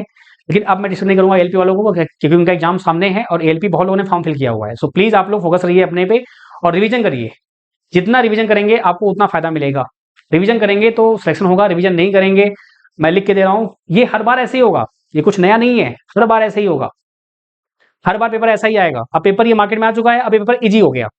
अब जब नेक्स्ट पेपर होगा ना 26 में, तो ये पेपर इजी लगेगा, वो पेपर टफ लगेगा। और वो किसके लिए लगेगा? जो स्टूडेंट्स 2-3 महीने तैयारी करते हैं, 1 महीने तैयारी करते हैं, ये उनके लिए टफ लगेगा, बाकी सबके लिए इजी है। ठीक है, चलिए बहुत शुक्रिया, थैंक यू सो मच। ध्यान रखिए अपना, हंसते रहिए, मुस्कुराते रहिए, टेक केयर। एंड जो भी है जैसा भी है, इस वीडियो से आपको एक आइडिया मिल जाएगा। वीडियो काफी लेंदी हो गई है, होपफुली आपको जो भी रहेगा समझ में आएगा अच्छे से। बाय बाय, टेक केयर, हंसते रहिए, मुस्कुराते रहिए, टेक केयर, बाय।